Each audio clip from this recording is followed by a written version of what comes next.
Salve Maria, bom dia a todo o povo católico da terra de Santa Cruz. Quem vos fala é o Dr. Yuri Maria. E hoje completamos um ano da perícia da carta de Monsenhor Gerhard de Larieux. Bem como também um ano de silêncio escandaloso por parte dos sede privacionistas, ou conclavistas Novus Ordo, ou neotesistas, como queiram se denominar. Eu só peço que não os confunda com os sede vacantistas, ou os totalistas, ou os belarminianos católicos. Isso eu rogo, por favor, que não confundam essas duas alas. Paremos de denominar tesista de sede vacantista. Isso fará um bem à nossa alma, um bem ao catolicismo. E, pois bem, vimos que quando o senhor Remy publicou a carta da renúncia de Gerhard, que renunciava à tese de Cassitiaco, algumas pessoas aqui no Brasil, na época, ficaram surpresas, e muito surpresas. E dentre essas pessoas está o reverendo Padre Romero, que era um dos professores do Seminário São José naquele período. Quase que imediatamente, ao saber da carta, Padre Romero escreveu ao seu amigo Padre Ricossa um e-mail, questionando se a carta era verdadeira. E Ricossa, também surpreso no e-mail, respondeu ao Padre Romero, que ficou também surpreso e disse que sim, a letra do Gerhard. E isso tudo, isso que estou falando aqui para vocês, a testemunho do bispo Dom Rodrigo, dos seminaristas, que estavam presentes quando o Romero recebeu o e-mail e enviou o e-mail. Contudo, algumas semanas depois, Padre Ricossa, os tesistas, escreveram um artigo depois, dizendo que não era autêntica, que jamais o Padre o Gerhard se retratou, etc. E toda aquela causa, dizendo que a carta é falsificada. É uma fotocópia, tem que ver a verdadeira, não tem data, não sei o quê, pode ser muito facilmente. Enfim, o que nós fizemos? Contratamos um perito para ver se realmente não é ou não é uma carta falsificada, não é, o que é. E tá lá o laudo de um perito da justiça. É verdadeira. Ele chama a tese de idiota, full tese, e que contém enormes erros teológicos. Está lá, é do Gerhard. O que vocês deveriam fazer? Contratar um perito aí e contestar a perícia. O laudo é muito mais fácil, já está o laudo lá, já está tudo lá. Ele vai ter que contestar o que está escrito ali. Ele descreveu a perícia ali. Ele não só falou assim, é verdadeira. Não, ele descreveu como que foi feita cada item, cada coisa. É impressionante. É verdadeira. Então aqui pegamos uma mentira de Padre Ricossa. A fama do Padre Ricossa na Itália é de ser um senhor Williamson italiano, Monsenhor Williamson, um agente oculto de Ratzinger, que tem propósitos de atomizar e aniquilar as posições católicas contra o Novus Ordo, segundo o senhor Remy e o site Virgo Maria. Entendam então, os senhores, um pouco sobre isso. Muitos inimigos se infiltraram na igreja. E não pense que eles são amigos entre si. Eram amigos até a usurpação de João 23. Após isso, há uma espécie de briga entre esses infiltrados. Briga infiltrados anglicanos, comunistas, ortodoxos, maçônicos. O próprio bispo Felley da Fraternidade já relatou que existe em ativa atuação 4 maçonarias eclesiásticas dentro do Vaticano. A seita Rosa Cruz quer que os católicos sejam os mesmos, os tradicionais, os tradicionalistas, mas também querem que eles aceitem as mudanças de Paulo VI.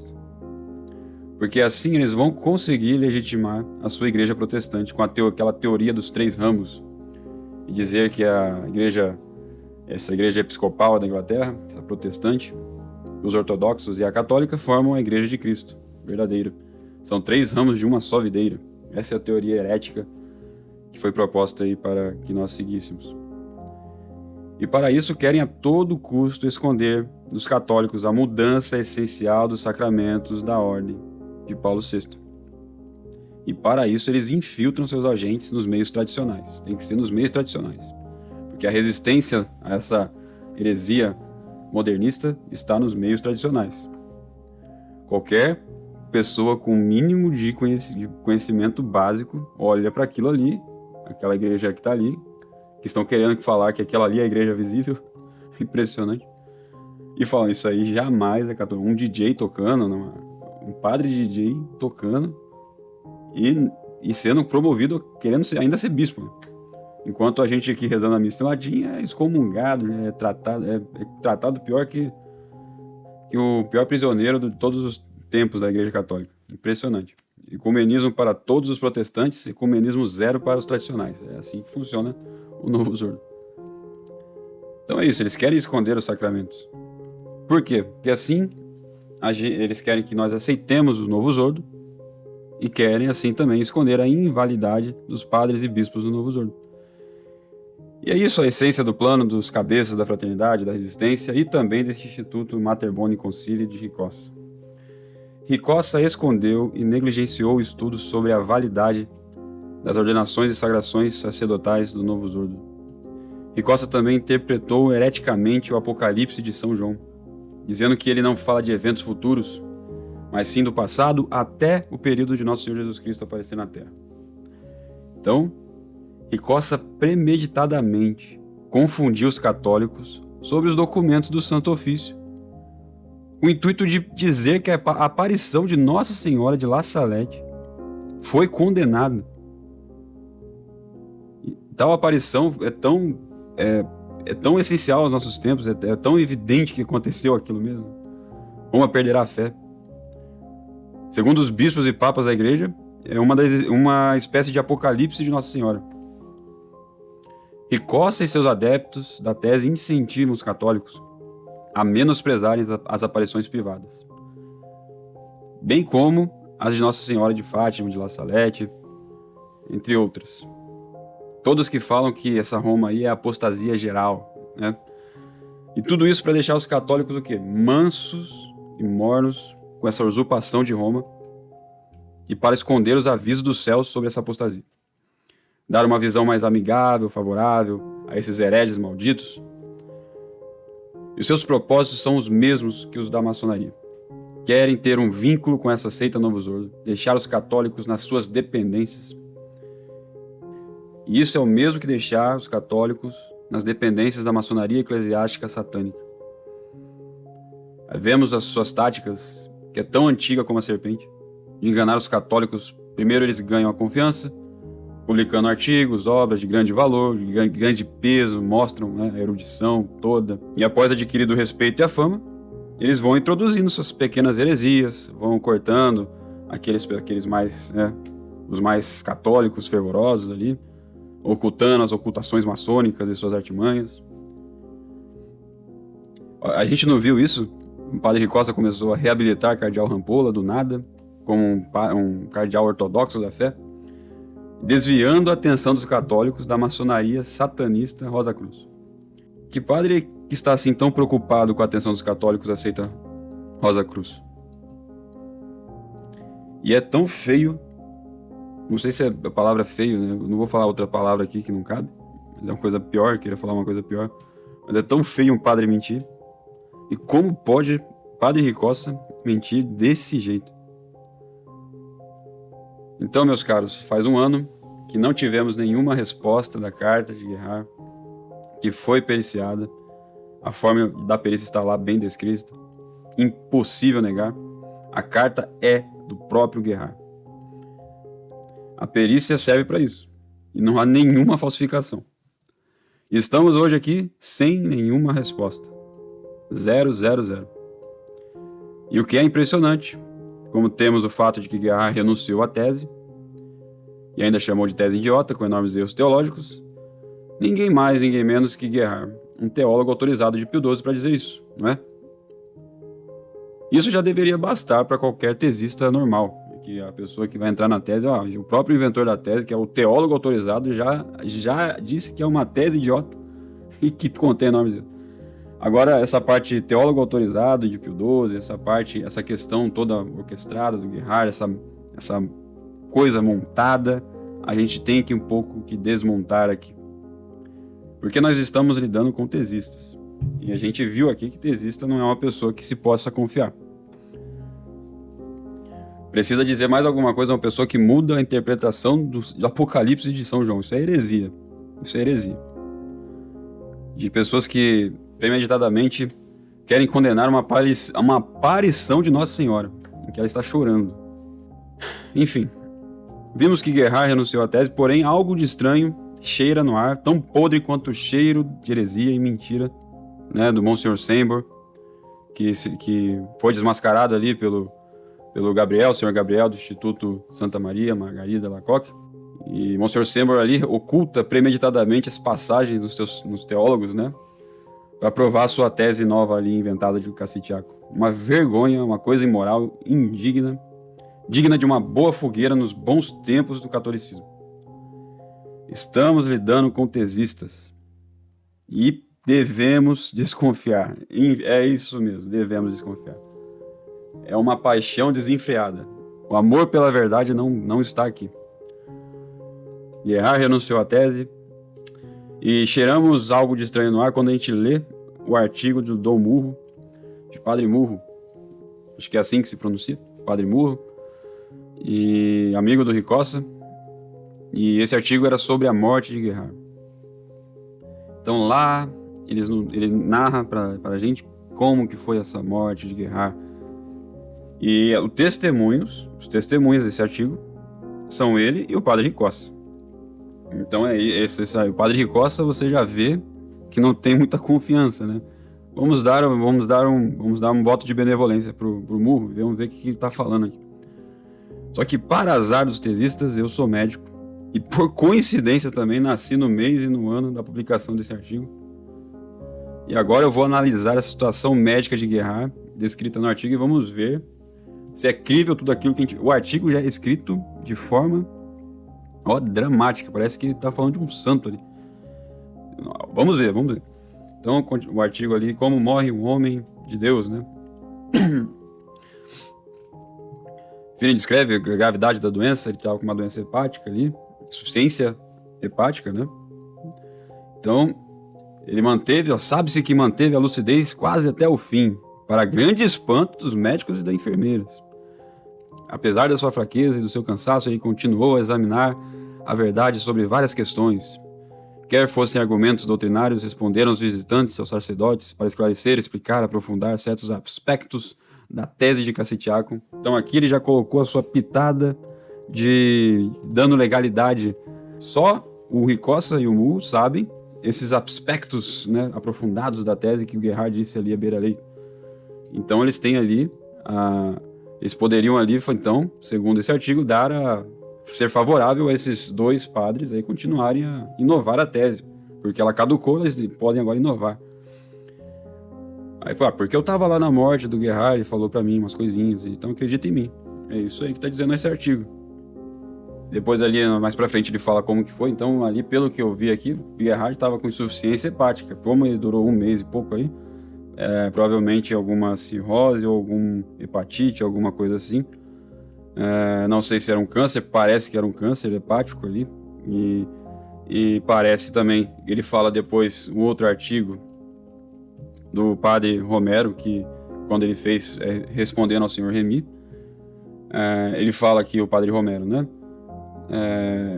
Sobre a suposta retratação de Gerhard, o nome do artigo, né? Aí lá no artigo você vai encontrar que o padre Romero fala: permanece o fato que os sacerdotes do Instituto, particularmente Dom Giuseppe Muro, e também por uma semana Dom Ricossa estiveram juntos a Monsenhor Gerhard, junto à senhorita Madon, em todo o período durante o qual o bispo foi internado no hospital. Todo o período, então.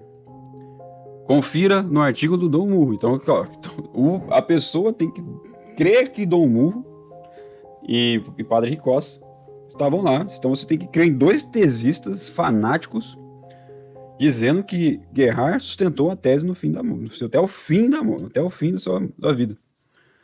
Então, fazendo numerosas perguntas relativas precisamente à sua tese teológica. E o teólogo dominicano perfeitamente lúcido, apesar da enfermidade. Então aqui eu tenho que entrar na parte médica, o que eles querem dizer, essa enfermidade, né, do Gerhard. Existe uma coisa chamada encefalopatia hepática, que é causada por muita amônia, né, que é a causa da doença, da insuficiência hepática. E isso é uma coisa que qualquer médico pode descrever. A pessoa vai perdendo a consciência, vai ficando com delírios. Naquela época não tinha tantas novidades assim no tratamento. Então é por isso que eu não creio que ele esteja perfeitamente lúcido até o fim da vida, tá? Por causa dessa enfermidade. Não creio mesmo. Quem vai crer aqui é nas palavras do Murro e do Ricossa. Então você tem que acreditar nesses dois. Ele estava perfeitamente lúcido ali ensinando teologia no leito da morte dele. Maravilha, maravilha. Sempre respondendo a eles, confirmando até o último sua tese.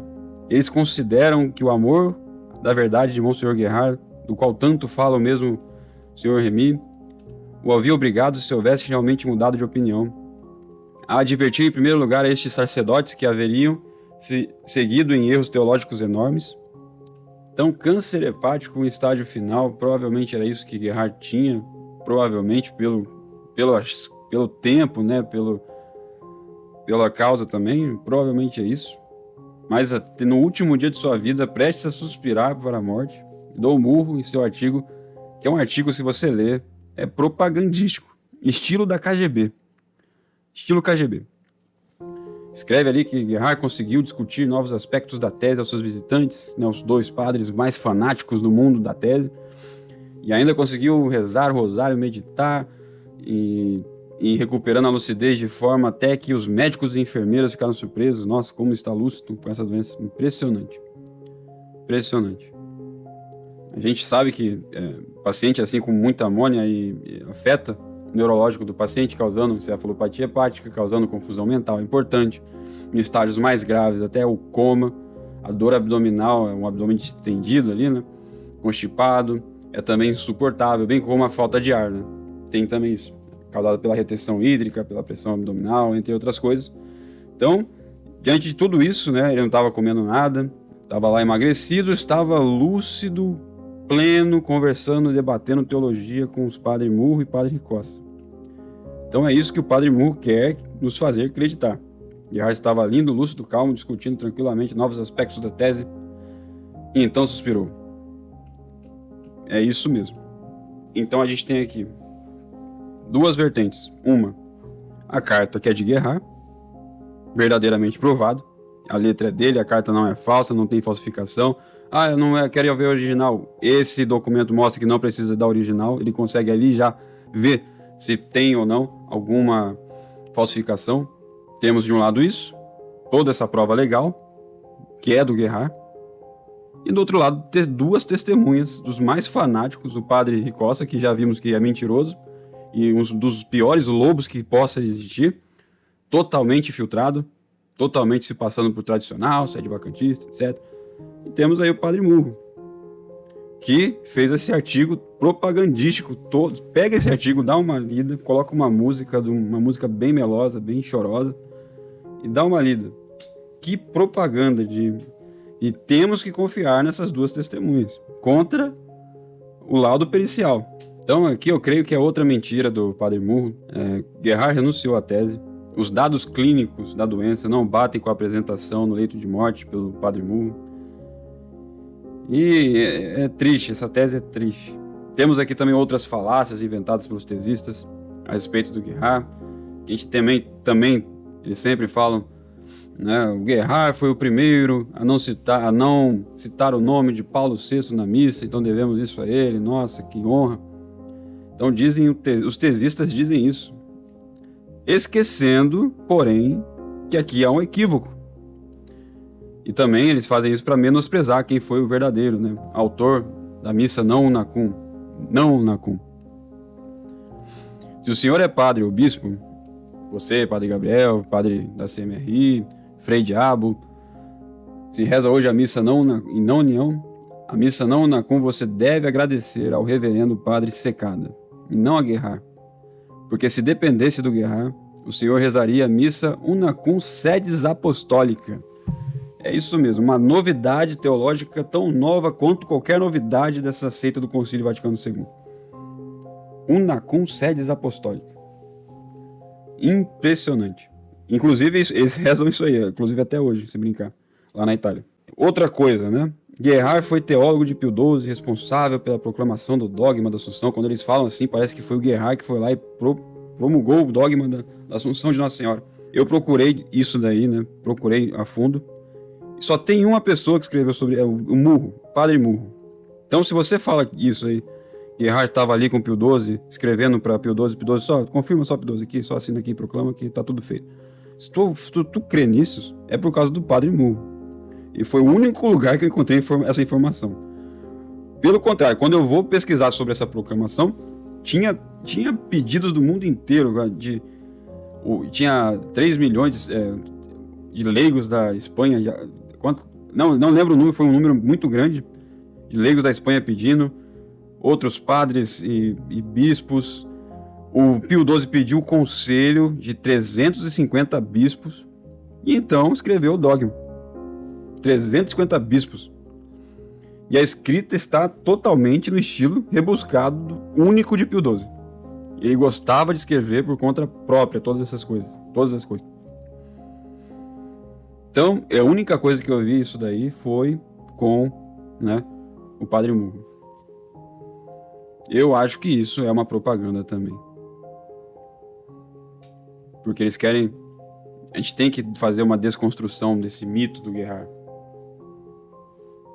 E hoje comemoramos 1 ano da perícia da carta, que não tem nenhuma resposta dos tesistas. 0. Então alguns católicos, infelizmente, né, porque eles estão imbuídos do modernismo, de coisas que eu também até um tempo atrás estava, né, antes de ser sede vacantista, estudar as coisas que o Monsenhor Rodrigo passa e tudo mais. Acham que a maneira de fazer alertas aqui, denúncias, dizem que é algo escandaloso nesse canal. É escandaloso, não é católico. Então a esses católicos eu quero ler um trecho do livro Liberalismo é Pecado, do padre Sardá e Salvani, sobre a denúncia de autores heréticos. Dom Sardá fala sobre isso. Então vamos lá. Assim como as ideias não se sustentam de forma alguma por si mesmas, elas não se espalham ou se propagam por seu próprio fato. Não poderiam ser reduzidas a si mesmas, produzir todo o mal de que padece a sociedade. Elas são como flechas e balas que não machucariam ninguém, a menos que fossem disparadas com um arco ou com uma arma de fogo. É, portanto, o arqueiro e o fuzileiro que devem atacar primeiro quem quiser pôr fim ao seu tiroteio assassino. Qualquer outra forma de guerra será liberal. Os autores e propagadores de doutrinas heréticas são soldados com armas carregadas de projéteis venenosos. Suas armas são os livros, o jornal, o discurso público, a influência pessoal. É suficiente ir para a direita ou para a esquerda para evitar os golpes? Não. A primeira coisa a fazer, a mais eficaz, é desmontar o atirador. Portanto, convém retirar toda a autoridade e todo o crédito do livro, do diário e da fala do inimigo. Mas também convém, em certos casos, fazer o mesmo à sua pessoa. Sim, por sua pessoa, que é inquestionavelmente o elemento principal da luta. pois o artilheiro é o elemento principal da artilharia e não a bomba, a pólvora e o canhão.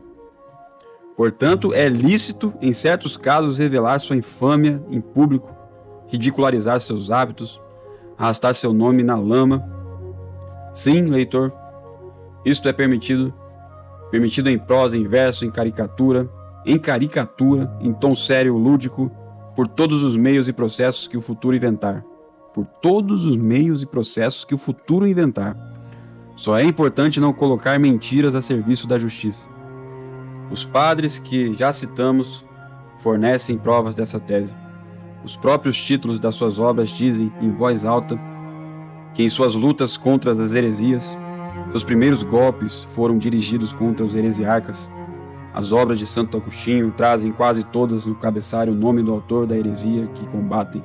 Muito da polêmica do grande doutor era pessoal, agressiva, biográfica, por assim dizer, bem como doutrinária, lutando lado a lado com o herege, tanto quanto com a heresia. O que dizemos de Santo Agostinho poderíamos dizer de todos os santos padres. De onde o liberalismo tirou a nova obrigação de combater o erro apenas desconsiderando as pessoas, cobrindo-as de sorrisos e lisonjas, que eles se apeguem à tradição cristã sobre isto, é que nós, os ultramontanos, defendemos a fé como sempre foi defendida na Igreja de Deus. Que a espada do polemista católico machuque, que fira, que vá direto ao coração.